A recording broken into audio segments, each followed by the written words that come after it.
you look at the site of the crash of Flight 212 today, you will see no evidence of the disaster that killed 72 people 50 years ago. What you will see instead is a lot of pine and oak trees and dozens of homes. As Charlotte has expanded, much of the land has been developed, and houses dot what was once Flight 212's crash path. The carcass of the plane, part of it was sold for scrap and hauled off long ago. Part of it is buried in the red clay. The woods have regenerated on top of it, leaving no trace of Charlotte's worst air disaster, a crash that many people don't know about and that isn't memorialized anywhere. A lot of people knew about it when it happened, but as we've gone through the years, these younger kids don't even know about it. They have no idea about it. And now, if you mention a plane crash in 1974 at Douglas Airport, it was a DC-9 Flight 212, everybody looks at you, really?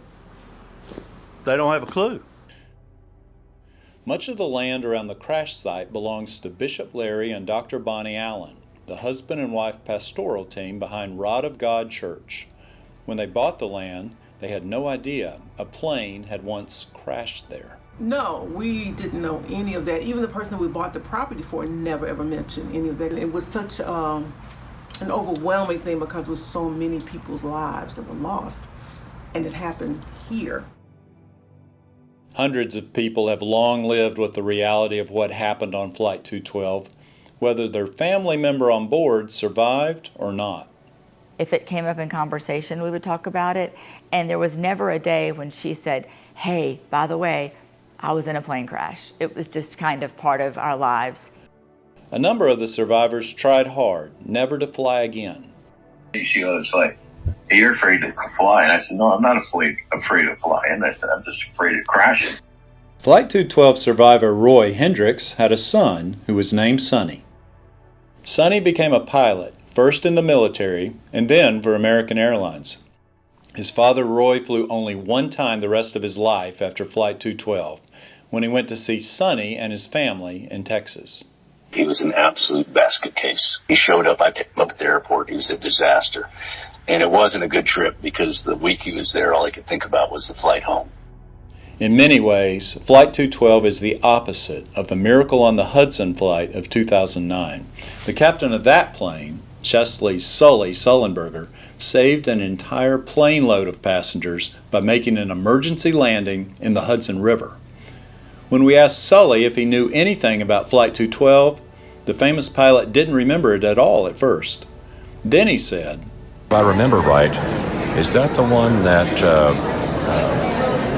the late night show host's father was on? Sullenberger was referring, of course, to Stephen Colbert. Only 10 years old at the time of the crash of Flight 212, Colbert lost his father and two of his older brothers. He rarely talks about the crash publicly, but he has said, quote, "September 11th, 1974, for me, everything before that is in black and white," unquote. For many of the families of Flight 212, the fact that the tragedy has been all but forgotten disturbs them. I think that there should be some sort of a rock out there, a memorial or something, a brass plaque, and there's nothing. There is a memorial for a plane crash in Charlotte at the new Airport Overlook Park, but it's for a U.S. Air flight in 1994, which killed 37 people. Flight 212 killed 72. The airport said the reason is that Flight 212 didn't crash on, quote, airport property, unquote, while the 1994 flight did. In the meantime, the victims and survivors of Flight 212 are mostly forgotten. The plane is gone. There's no memorial. All that's left of Flight 212 is one thing, the flight data recorder. It's displayed on a far back wall of the Sullenberger Aviation Museum in Charlotte. But those who were in Charlotte that day will never forget September 11th, 1974. And you know what's so freaky is September 11th. This is like a day that's doomed. On August 30th, 2024, Louis Pinero walked into the woods behind Rod of God Ministries in Charlotte, holding a bouquet of flowers decorated with two American flags. Pinero, who in 1974 was a machine repairman for the Navy, was supposed to be on Flight 212 with his older brother John. But at the last minute, Louis changed his plans, and John perished in the crash. Louis and his wife live in Massachusetts now. This is his 4th visit to the crash site. I'm here today to place flowers where my brother's plane crashed. This was the place where he perished. So, and and it's kind of it gives me a sense of closure too. The first time I came really did, but now when I come back, it's more like I'm here just to pay tribute. But I get the sense that it's here. I know that we're in the general area. It may be a little further in, but